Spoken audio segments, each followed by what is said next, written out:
वचना फुडें अवचितूच एक देवदूत जुजेक सपनाक दिश्टी पडलो. ताणें म्हणलें, उठ, बालकाक आनी ताचे आवयक घे आनी इजिप्ताक पळून वच आनी हांव सांगी पर्यंत थंय राव. तर हेरोद बालकाचो जीव काडूंक ताची सोद करचो आसा. जुजे उठलो आनी बालकाक आनी ताची आवयक घेवन तेच राती इजिप्ताक पळून गेलो आनी हेरोद मरोसोर थंय रावलो. इजिप्ताक तावन म्हज्या पुताक हांवें आपोवन हाडलो.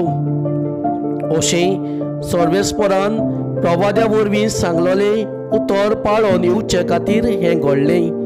विद्वानांनी आपणाक फटयलो म्हूण पळोवन हेरोद एकदम रागाबरीत जालो आनी आपले मनीस धाडून बेतलेहेमान आनी त्या आख्या जिल्ल्यांतल्यान विद्वानांनी कडेन निबूंक घेतलोलें काळाच्या हिशोबा प्रमाणे 2 वर्सांचे उणे पिरायेच्या बालकाक मारून उडयले. तेन्ना जेरमियास प्रवादी उद्देशी सांगलोलें आसलें तें खरें जालें. रामांत एक बोब आयकूंक आयली, मोठे रोडणें आनी बिलाप.